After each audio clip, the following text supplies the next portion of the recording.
Well, look, like I know how to create stressed out, miserable students who are unfocused. You just surround them with stressed out, miserable, distracted parents and teachers and other adults. You are so I right. want the kids to be well regulated and present and focused and these things and mindful, right? We need to surround them with adults who are doing this. And this is because actually mindfulness is contagious. Focus is contagious. Calm is contagious. Self-regulation is contagious. Welcome to the Soaring Child Podcast, where parents of children with ADHD learn tips and tricks to help their child soar at home, at school, and in life.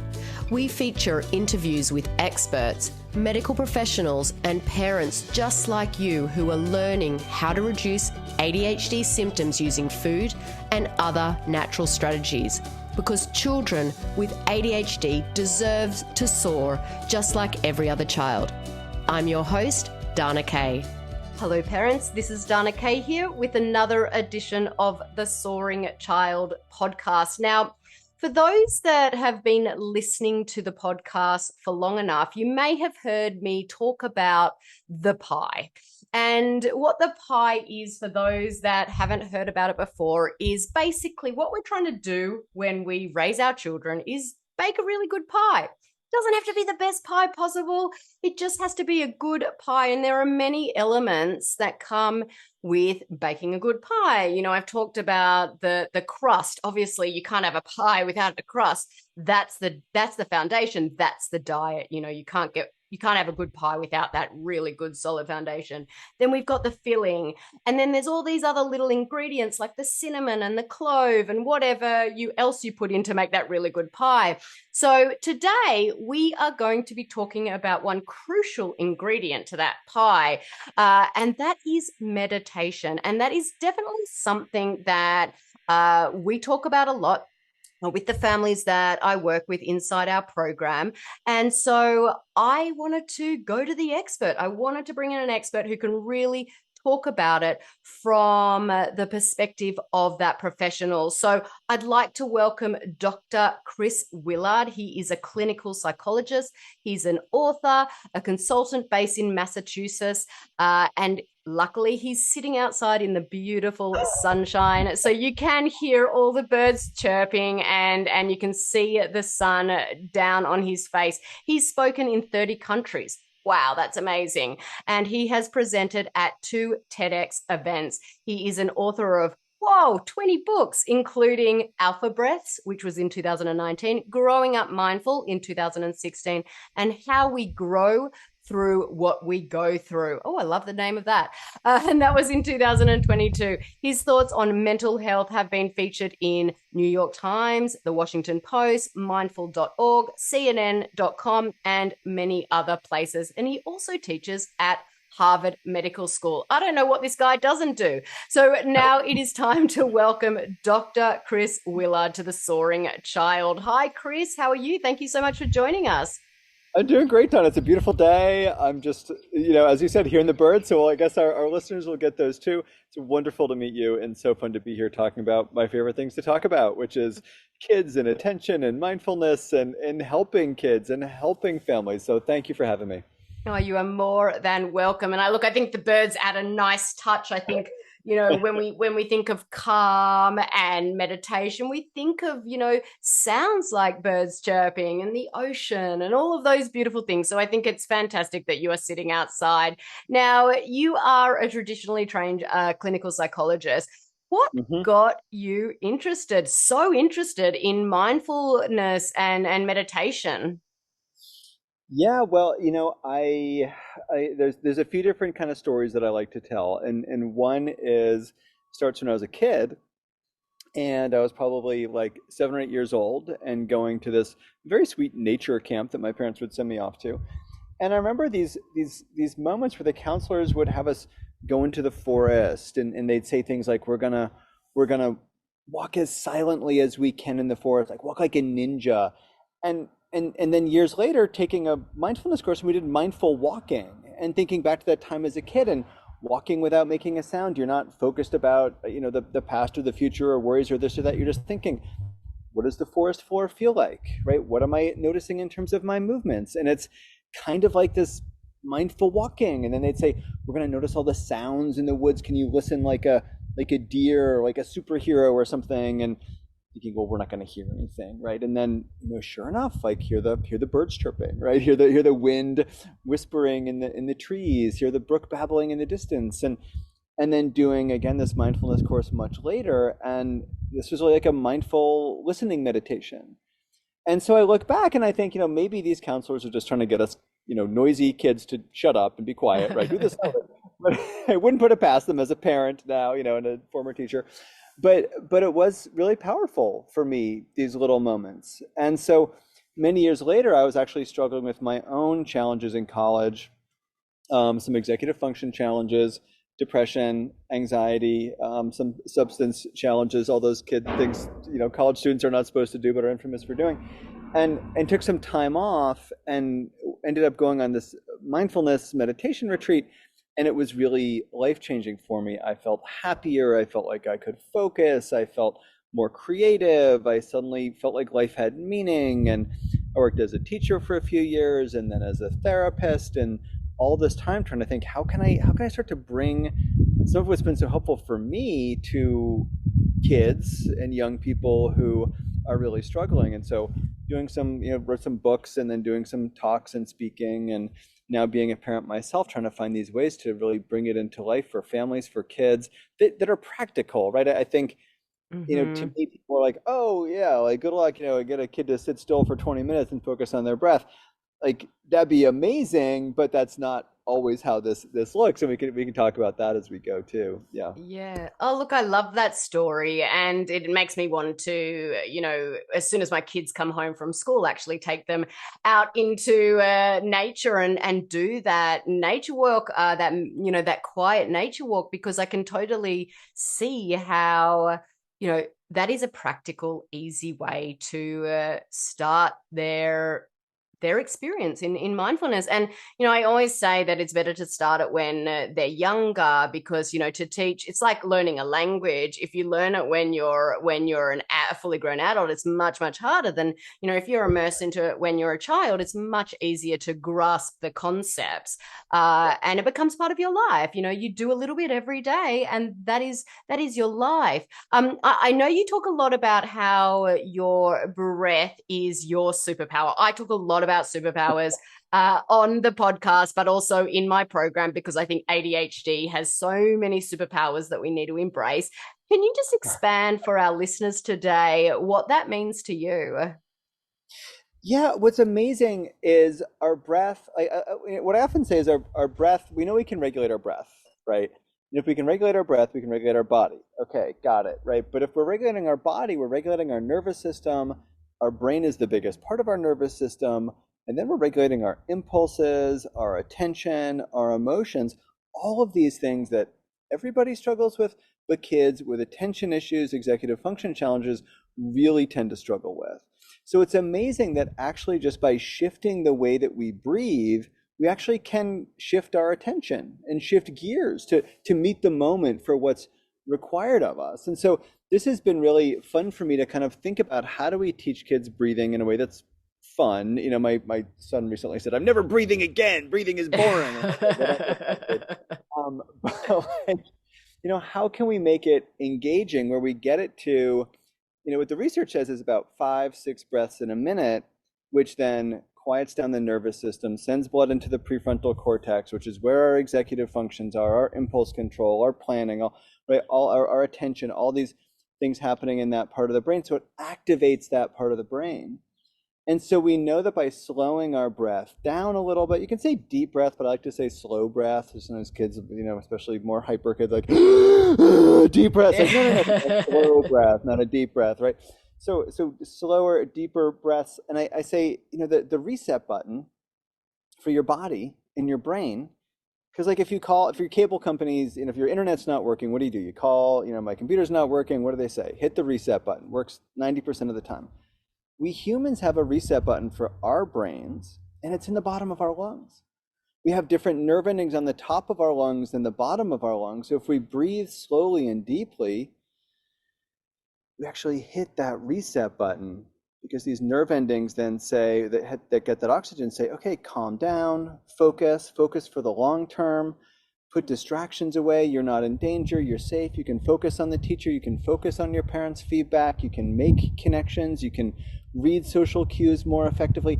All of these things happen just when we slow our breath down a little bit. So our breath is really amazing. And then trying to make it fun then becomes the next challenge, of course, for those kids that say breathing is played out, or I, never want to breathe again, or, whatever they tell us, which they'll tell us. So yes. Look, I just took 2 slow, deep breaths then, and I did feel my body reset. And I love that as that reset button. Whenever someone contacts me and says, "Oh, there's something going on with my computer," I'm like, restart. It's a simple, I love that analogy, because that's exactly what you need to do. Your boomer parents call. Yep. Yeah. Exactly. Can I just say, look, this is a complete tangent here. I love that you said when your boomer parents call. My son calls me a boomer, and I say to him, he's 13, and I say, that's like baby boomers. He goes, no, boomers are just old people, full stop. And I'm like, oh my gosh, please don't get me started on 13-year-old boys. But look, I before we sort of dive into some of those really sort of easy tips for families to bring in, I just want to sort of dive into I know listeners probably know the basic benefits of meditation, but what are some of those not so talked about benefits? Yeah, I mean, I think, one of the ones I think that doesn't get talked about enough, and I know you're talking to parents and caregivers and probably educators as well, but is why this is so important for parents and educators and caregivers. I'm always asked, like, oh, Dr. Willard, how do we create more mindful kids, more mindful students? And it's like, well, look, like, I know how to create stressed out, miserable students who are unfocused. You just surround them with stressed out, miserable, distracted parents and teachers and other adults. You are so right. Want the kids to be well regulated and present and focused and these things and mindful, right? We need to surround them with adults who are doing this. And this is because actually mindfulness is contagious. Focus is contagious. Calm is contagious. Self-regulation is contagious. Kids actually, and we know even young kids especially, they literally can't self-regulate. They have to do what we call co-regulate, right? With us adults, us parents, us teachers, us caregivers, us siblings, us, whoever it is. And so finding these ways to then keep ourselves well-regulated, self-compassion, breathing, mindfulness, eating well, getting exercise, whatever it is that we do to effectively manage our stress and stay present and connected, that's actually more important than saying to your kid, go do some breaths or go sit on a cushion or something like that. Because then they're learning it through modeling and they're learning it experientially as like their mirror neurons fire and our mirror neurons fire, and they learn that they're safe and they learn that they can focus. And that adults too, and being a parent of an ADHD kid, I mean, it is exhausting. It is draining. It is, and second guess, should I do medication? Should I not do medication? Should I get this IEP? I don't know if the teachers are really doing it. Should I change schools? How do I, right? All these, plus managing the kid, right? That's just managing their life. They're managing. So it's exhausting to be a caregiver for kids who are struggling in this way. So giving ourselves that gift where we can then see more clearly, here's what's going on. Here's my inner voice telling me I'm not a bad parent, but I've got a kid who's got his challenges, right? And we start to listen to that more compassionate voice in ourselves. We listen more deeply. Okay, medication is the choice for now, or it's not for right now. But we're not frenetically, or quite so frenetically worrying and stressing about this myriad of decisions that face every parent of a kid or every caregiver of a kid who's got attention challenges or executive function challenges. So I think the thing that people don't realize is that this is at least as important, if not more important, for parents and caregivers as it is for the kids themselves. Yeah, look, Sorry, the bad news and the good news. Yeah. No, look, I think it is the good news. And I will say that when I first learned that, kids, I think it's under the age of 12 or 13, regulate their nervous system through us, I was blown away because I mean, who would know that? Only probably a psychologist or a psychiatrist that are taught it at school. But that is the key to everything. You hold your child's key to self-regulation. And when you know that and when you implement that in your home, it can be a game changer. So I love that you brought that up. Now, you sort of touched on it a little bit earlier that, breathing and meditation for kids is super boring. And between you and me, I used to feel the same way for myself. Like I just couldn't meditate. I couldn't breathe. I mean, I could breathe, but not really focus breathing. So how sort of overcome that? Yeah, I mean, to me, I think it is like I often start with that story about being a kid and this idea of, can you walk like a ninja? Can you listen like a deer, like a superhero? Because we make things playful and fun, and kids want to learn. I mean, that's how kids learn. That's how kids should learn, is through play. And the study I often talk about is Lev Vygotsky, who came up with like zone of proximal development and scaffolding and some other ideas. But he did this study where he was trying to get, I think it was 8-year-olds to stand still. Now, I live with an 8-year-old, so yeah, you're already laughing, right? Spoiler alert, So, he gets them in a room, okay, stand still, gets out his stopwatch, 5 minutes later, they're running around everywhere. So he calls them back in. He says, okay, guys, I want you to stand still as long as you can. But this time, imagine that you're like a knight guarding a castle.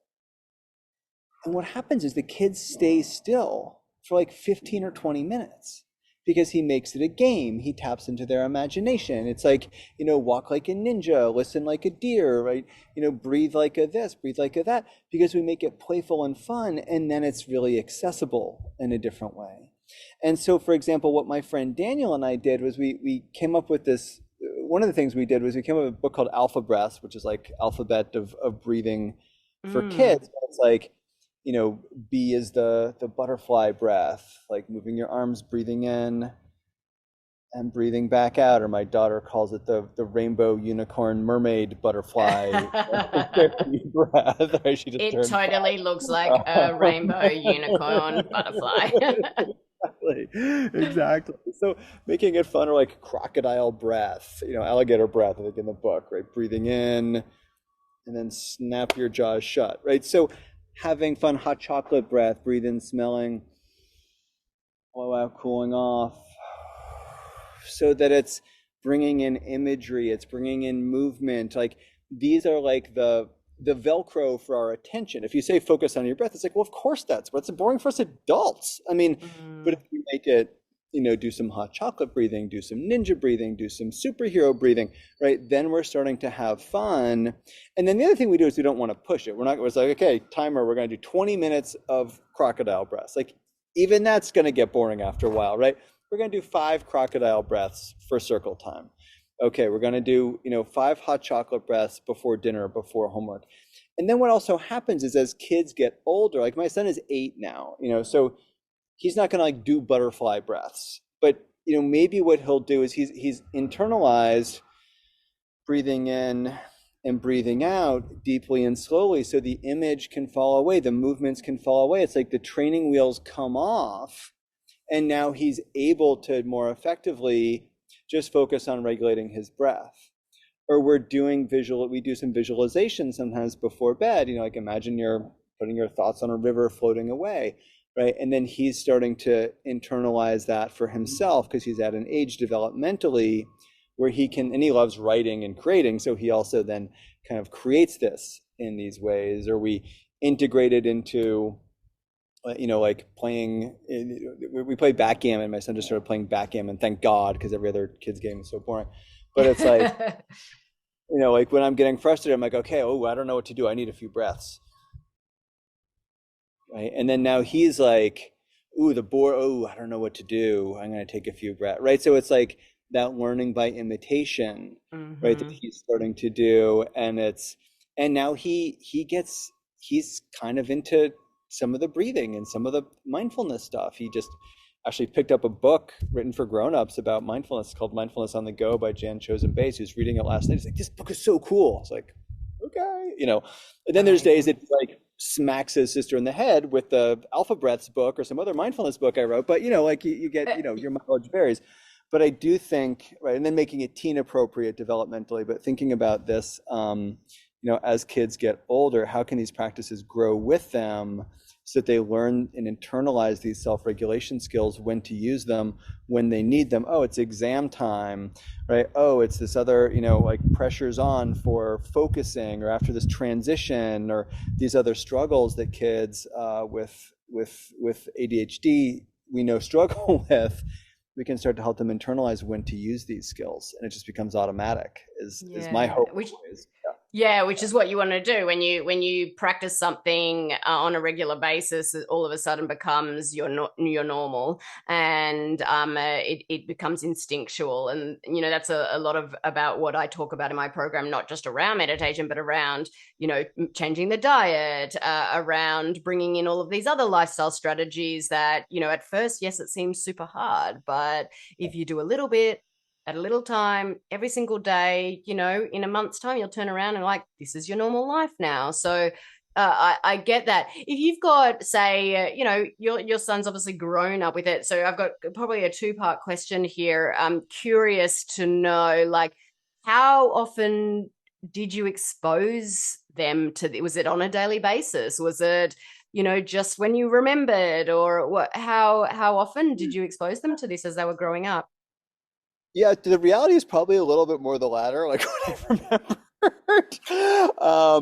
remembered. And yet I think also what he sees is he sees me practice, and my daughter does too, and they see me do interviews, and they see me do talks, and they pop in and they want to jump in when I'm like leading a course or leading a workshop, and share the alligator breaths, or show everybody the hot chocolate breaths, or this or that, which is really fun. So they feel this ownership over it. And then even the writing process, both of my kids contributed. What about this idea? What about that idea? In some of my children's books. And so they feel this ownership when they make it.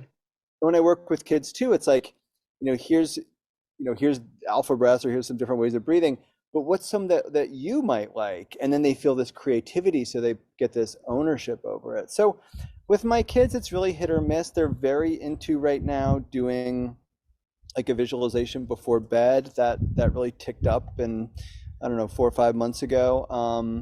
And I don't do it every night, and because what I want to encourage them to do is like, why don't you do one for yourself? But they'll often, and sometimes it's like, oh, they don't want to go to bed. Yeah, no, do like a half an hour visual. It's like, okay, but like, I want to offer them to them and then adapt them. Oh, what do you want? My daughter's like, I want a yellow Tesla in my visual. It's like, okay, whatever, So putting the yellow Tesla by the river that you're watching your thoughts drift away, but like finding, I know, it's like so funny. But then like what's amazing is they do start to then use it themselves. And I think the best thing was 2 months ago, like walking by my kids' room, and my son is leading my daughter in a meditation shared room. He's 8, she's well, she just turned 5, she was 4, but like, he's like guiding her through this like sweet visualization. And I'm like, this is amazing. And and then he smacks her with the mindfulness book, but like throws the glitter dough at her. But these things happen. But I think, and I think because it's sort of in the air and in the conversation, or like at the stoplight being like, well, I'm just going to notice all the sounds while we're stuck in traffic. Let's just notice how many bird sounds we can hear, and or how many sounds we hear in nature when we're out there. How many colors of green do you see when we're taking this walk in the forest today? Let's just count them all. Like these little, even mini practices, I think can be helpful. And not, sometimes I call it mindfulness, sometimes I don't, because I know my kids might roll their eyes at some point if I call it mindfulness. So it's like sneaking the vegetables into the meal, sneaking some mindfulness into whatever it is that we're doing becomes part of it too. Yeah, no, I love the idea of just when you're stopping at a stoplight, and just bringing it into that daily practice. You could even do it standing at the in the coffee shop queue, and so I think that that's a really, really great, and I think something like that would really help the older kids as well, because it's not mindfulness, that's so uncool, something that they'd be more into, that's not as focused into what it actually is. I'm curious. This is a bit of a personal question, not a personal question to you, but more from me. I want to get this answered for myself. This is the only reason I do this podcast, is to get these questions answered for myself. Not for the listeners out there, of course, it's for the listeners. But and I've asked this before. When I close my eyes, I see black. I don't see pictures. Which I thought was the case for everyone. And I interviewed actually a entrepreneur. It was a different type of podcast. It was this podcast, but it was a different type of podcast than normal. And I was just, talking about his experience as an entrepreneur with ADHD and all of that sort of stuff. And he said that there are some people, and he gave me a percentage that don't actually see when they think they see black, whereas majority of people actually see visuals. And I just thought that everyone saw black. And from a professional's point of view, have you come across anything like that before? Have you heard of that, or is it a known thing? No, just kidding. No, this is really common. I think this is a really important question, because when I first started teaching this stuff, both to adults and kids, there would be someone who couldn't quite click with the visualization. And what it really made me have to do was go back and think, okay, what I want to do when I'm teaching these skills is, like, if I'm doing a 5-week group or a 10-week course, or if I'm going even into a school or something like that, is that I want to give people 5, 10, 20 different things they can do, and know that not everything is going to work for everybody. And so, like, if, and I love something like, imagine you're a mountain, or, imagine you're, putting your thoughts in the river, and then starting to realize that doesn't work for everybody. And so maybe it is more, eyes open, doing some mindful walking and really focusing in on our senses, right? Name one of each sense that you can experience right now. Or maybe it really is, let's find a way to regulate our breath in a different way. Or maybe it's some other kind of practice, because, and then for some people, like, the movement's not going to work for them. Or I was leading a sound practice, and halfway through it, I was like, oh my gosh, like, my coworker is hard of hearing. Like, this is terrible of me. Like, I'm not adapting it, so really thinking, and I think when I set out and talk to parents or talk to educators, I say, I'm going to teach you, we're going to do 5 or 6 different things in this hour. Some of them you might like, some of them you might be like, what was that? That doesn't work for me. And what I want you to do is take the ones that resonate, because you don't need, I've written books with like hundreds of practices. You don't need hundreds of practices. You need 2 or 3 that work for you. And so finding what it is that works for you, right? Whether it's a visualization, whether it's a breath, whether it's sensory, whether it's movement, whether it's something else for you, that's what's really, going to be most important, is what works. And I think this is so true in the ADD world in general, where I do, sometimes I do some executive function coaching, and, I work with kids who are working with, and it's like, they can have all these systems, right? Get this calendar, get this, $400 planner, get this software. It's like, that's great. Those are great. But like, what's the kid going to do? And to me, as a kid with some executive function challenges, I didn't keep a calendar till I was like 30 something. I just kept a to-do list, kept it in my wallet. That's what worked for me. And then I needed to level up in my 30s with an actual calendar. But I think what matters, like with mindfulness too, is not that 20 different ways of meditating, but 1 or 2 that's going to work for you, that can help you focus, that can help you reground, that can activate your prefrontal cortex, and a few of those that you can share with the kids. That's really the ultimate goal. And I think it's so important to remember that and bear that in mind about all these aspects of working with attentional challenges. Yeah, definitely. Well, I will say that that hot chocolate breath was resonating with me, because now all I can smell is hot chocolate. I don't know why. And it could be pizza breath. I was in Poland. We did Borst breathing. You can make it whatever you want. I mean, like, really, it's good. Amazing. Now, how can, you've talked about just these little sort of droplets throughout life, and to bring it into sort of lifetime exposure for the kids, not just on this regimented schedule. In terms of like adults, because obviously we the parents need to do this as well. How can listeners sort of bring that into their life on a daily basis, without that feeling of dread? And I know that sounds funny. Like, why would you dread meditation? But, some people do, because they, again, find it boring. So from an adult's perspective, I love what you've given us from a kid's perspective. But, I do know that there are some adults out there that probably have the same resistance as kids do. Yeah. I think it's finding how and where it works, so that it's, I think often about this one dad who I worked with who had a really stressful job. He'd kind of lose it on the kids when he got home. He had a special needs kid. And it was like, dude, just like you pull into the driveway in your fancy BMW SUV, just like, pull into the driveway, shut the car off, take 5 breaths, right? And then walk into the house, or like get onto your doorstep and just feel your feet, and like really notice what it's like to turn the key in the lock, hear the sound, feel it. Like take these little moments to reset during the day.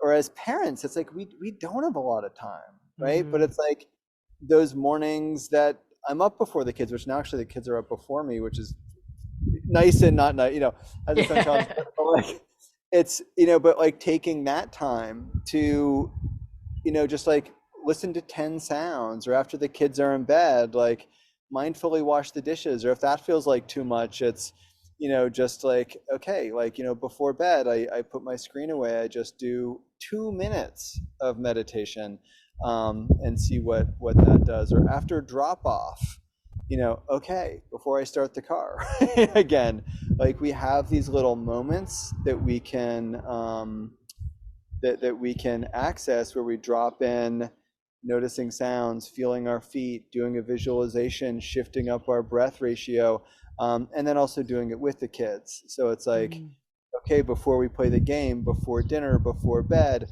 when we're stuck in traffic, normalizing these little moments in the day are, I think, really, really important for us parents to do as well. And when we have a co-parent, or we have a community of parents that can remind us, this also really helps. Like, definitely. Let's take that time together to enjoy the first 3 bites of our meal that's not macaroni and cheese.